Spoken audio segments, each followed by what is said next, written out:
Hello दोस्तों, तो आज का वीडियो आपके लिए कितना इंपॉर्टेंट होने वाला है क्योंकि 2025 की जो वैकेंसी आएंगी और क्योंकि उनका जो ट्रेंडिंग वैकेंसी है सबसे टॉप 6 पोस्ट और 2026 में क्योंकि इसकी ज्वाइनिंग 2026 में होगी तो आपकी जो सैलरी होगी वो कितनी ज़्यादा बढ़ जाएगी। क्योंकि कहीं ना कहीं आप अभी जो 2025 की जो सैलरी पे बेसिस पे रिक्रूटमेंट होगा, लेकिन 2026 में जब आपकी ज्वाइनिंग होगी तो 8 पे कमीशन लागू हो जाएगा और आपकी सैलरी कितनी बढ़ जाएगी।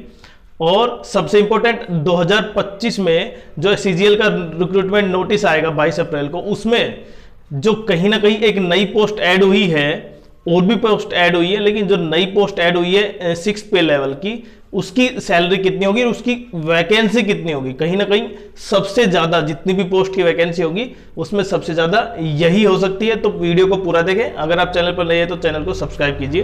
देखते हैं सबसे पहले देखिए सीजीएल 2025 की जो टॉप 6 पोस्ट हो सकती हैं, क्योंकि 2023-22 का जो ट्रेंडिंग देखते हैं तो कहीं ना सबसे पहले हम बात करते हैं इनकम टैक्स इंस्पेक्टर। अब की बार भी 2024 का जो रिजल्ट आया था उसमें जो कहीं ना कहीं टॉपर्स हैं उन्होंने भी अपनी जो पोस्ट प्रेफरेंस भरी थी वो इनकम टैक्स इंस्पेक्टर है और उनको इनकम टैक्स इंस्पेक्टर मिल गया था। तो देखें इनकम टैक्स इंस्पेक्टर पे लेवल 7 की पोस्ट है। अभी ये 4600 ग्रेड पे में आती है। पे लेवल कौन सा है इसका 7, लेकिन जैसे अभी इसकी लगभग आप 85,000 के आसपास सैलरी इन हैंड की बात अलग है, लेकिन बाकी आपकी सैलरी 85,000 के आसपास बनती है और उसमें एचआरए आपका XYZ ग्रुप के अनुसार सिटी के अनुसार मिलता है। लेकिन जब ये अब जो जैसे जैसे समय चेंज हो रहा है क्योंकि डिजिटलाइज हो गया हर चीज, तो कहीं ना कहीं इस पोस्ट की उतनी कहीं ना कहीं बच्चों ने उतनी वैल्यू नहीं दी है या उतना प्रेफरेंस नहीं दिया है। तो कहीं ना कहीं थोड़ा सा इसका सबसे बड़ा कारण क्या है कि और भी पोस्ट कहीं ना कहीं अपनी प्रमुखता की वजह से पॉपुलर है।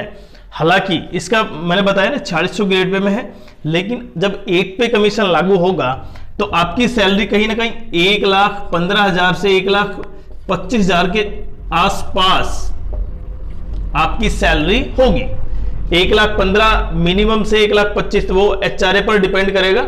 तो आपकी जो सबसे ट्रेंडिंग पोस्ट है पहली तो आईटीआई इनकम टैक्स इंस्पेक्टर। दूसरी बात करते हैं ASO ministry of external affairs. अब की बार देखिए लगभग जो 10 टॉपर्स थे ऊपर के उसकी लगभग 3 पोस्ट कहीं ना कहीं ASO ministry of external affairs. इसका सबसे बड़ा कारण क्या है, एक तो फॉरेन में है, फॉरेन में सर्विस दे सकते हैं। दूसरा जब सर्विस देंगे तो आपको फॉरेन के बेसिस पे सैलरी मिलेगी। और अभी अगर इसकी सैलरी 8 पे कमीशन के बाद 1,15,000 से 25 होगी अगर इंडिया में, तो कहीं ना कहीं फॉरेनर में 2 से 3 लाख के बीच हो सकती है। और इसमें आपको क्या मिलता है, आपको जो भी फैसिलिटी मिलेंगी फॉरेनर लेवल पे, अपर लेवल पे आपको सब मिलती हैं। देखिए एसएससी क्या माना जाता है, एसएससी कहीं ना कहीं जो यूपीएससी के बाद सबसे ट्रेंडिंग पोस्ट हैं वो यही है और इसलिए इनको ज्यादा महत्व दिया जा रहा है। और क्योंकि सबसे ज्यादा फॉरेनर में इसका काम मिल सकता है, फॉरेन में पोस्टिंग हो सकती है, तो कहीं ना कहीं बच्चे ज्यादा अब की बार भी ऑप्ट यही किया। उसके बाद देखते हैं ASO CSS assistant section officer central secretary service. इसकी वैकेंसी ज्यादा थी, लेकिन फिर भी बच्चों ने टॉपर्स में मेरी बात की ना, उनमें से काफी बच्चों ने सीएसएस को ज्वाइन किया है जो दिल्ली में है। दूसरा दिल्ली में रहना चाहते हैं और पढ़ाई करना चाहते हैं, मिनिस्ट्री में अपनी आप को पहुंच बनाना चाहते हैं। और सबसे इंपॉर्टेंट क्योंकि देखिए आप जो भी गवर्नमेंट की स्कीम है उसमें कहीं ना कहीं जुड़े रहना चाहते हैं, तो सीएसएस में एएसओ सीएस इसमें मिनिस्ट्री अलॉट होती है, आप किस मिनिस्ट्री में जाते हैं। और इसकी सैलरी भी जो 8 पे कमीशन लागू होगा, क्योंकि 2026 में जब आपकी ज्वाइनिंग होगी तो 8 पे कमीशन के बेसिस पर ही आपको सैलरी मिलेगी। तो आपको मैंने बताया ना 1,15,000 से 1,25,000 मिनिमम है। और एक बार हम ये भी बता देते हैं चलो पहले कि नई पोस्ट जो अब की बार एसएससी रिक्रूटमेंट कर सकती है वो कौन सी है भाई, ऑफिस सुपरिटेंडेंट। और ये इनकम टैक्स डिपार्टमेंट में होगी। ये 4600 ग्रेड पे की नहीं है, ये 4200 ग्रेड पे की है। इसका मतलब 6 पे लेवल की है। और इसकी वैकेंसी अगर मैं वैकेंसी की बात करूं तो लगभग 30,000 वैकेंसी है, लेकिन 2025 में एसएससी कितनी वैकेंसी अपलोड कर सकती है, कितनी निकाल सकती है, वो सबसे इंपॉर्टेंट है। अगर आप मिनिमम मान रहे हैं 15,000 के आसपास 5 से 15 हजार के आसपास अगर वैकेंसी है तो बाकी समझ सकते हैं कि 2025 में कितनी ज्यादा मात्रा में रिक्रूटमेंट हो सकती है। और इसकी सैलरी देखिए अभी 6 पे लेवल की 50 से 55-60 के बीच में है, लेकिन जब आपकी इसका 2026 में 8 पे कमीशन लागू होगा तो आपकी 75K से 80,000 के आसपास इसकी क्या होगी, सैलरी होगी। और सबसे इंपॉर्टेंट यह है कि इसकी प्रमोशन जब आप इनकम टैक्स इंस्पेक्टर नहीं बनते हैं कुछ कम मार्क्स की वजह से, तो कहीं ना कहीं 3 से 4 साल के काम के बाद आपको ITI मिल जाएगा, इनकम टैक्स इंस्पेक्टर मिल जाएगा। किसका? जब ऑफिस सुपरिटेंडेंट डायरेक्ट रिक्रूटमेंट होगा तो 3 से 4 साल के बाद उसको प्रमोशन में इनकम टैक्स इंस्पेक्टर मिल जाएगा। तो ये सैलरी और प्रमोशन की बात हुई। ये 4600 ग्रेड पे की वैकेंसी, 4200 ग्रेड पे की वैकेंसी है और इसकी वैकेंसी पोस्ट है। और वैकेंसी मैंने बताया ना लगभग 15,000 के आसपास इसकी वैकेंसी आ सकती है। और जो सबसे जबरदस्त धमाकेदार है, क्योंकि कहीं अगर आप तैयारी कर रहे हैं तो आपके लिए सबसे बेस्ट है। उसके बाद आते हैं हम income tax inspector, excise inspector. कहीं ना कहीं CBIC में जो फिजिकली रिक्वायरमेंट है उसके लिए, और जैसे जैसे GST का रोल बढ़ता जा रहा है तो प्रत्येक आपके आसपास, आपके शहर के आसपास भी इसकी ज्वाइनिंग मिल सकती है। जिस तरह GST का दायरा बढ़ता जा रहा है तो GST इंस्पेक्टर की वैल्यू भी बढ़ती जा रही है।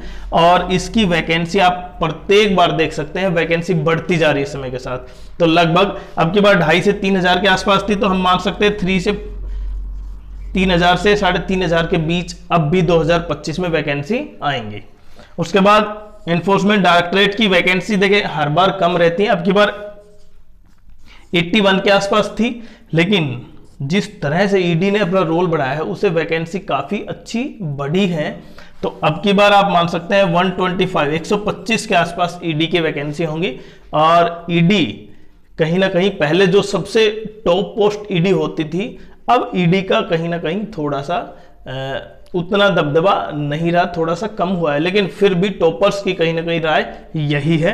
और उसके बाद डिविजनल अकाउंटेंट, सबसे सिंपल, सबसे शांत पोस्ट, जहां पे आप अच्छी तैयारी कर सकते हैं किसी और पोस्ट के लिए भी, किसी UPSC के लिए और पोस्ट के लिए। तो क्योंकि इसमें केवल काम क्या है, आप स्टेट गवर्नमेंट का जो भी ऑडिट है वो सेंटर की तरफ से करेंगे। तो कहीं ना कहीं डिविजनल अकाउंटेंट काफी अच्छी पोस्ट है, बड़ी शानदार पोस्ट है, पीस टाइमिंग है। तो इनकी वैकेंसी अगर 4600 ग्रेड पे में अभी है, मैंने बताया ना 4600 ग्रेड पे में अभी कोई पोस्ट है तो उस 1,15,000 से 1,35,25 के बीच होगी, वो भी HRA डिपेंड करेगा। और दूसरा जो सबसे टॉप पोस्ट थी, देखिए 2024 में असिस्टेंट ऑडिट ऑफिसर की वैकेंसी नहीं थी जो 8 पे लेवल की थी, तो हो सकता है 2025 में उसकी वैकेंसी आ सकती है। और इसके लिए अगर आपको सबसे टॉप पोस्ट ये है 8 पे लेवल की, बाकी सब 7th की 4600 ग्रेड पे की, उसके बाद 6 पे लेवल की है 4200 ग्रेड पे की। तो अगर आपकी कहीं ना कहीं इन 6 पोस्टों में से है तो आप कमेंट्स जरूर करें आपको सबसे अच्छी कौन सी पोस्ट लगी।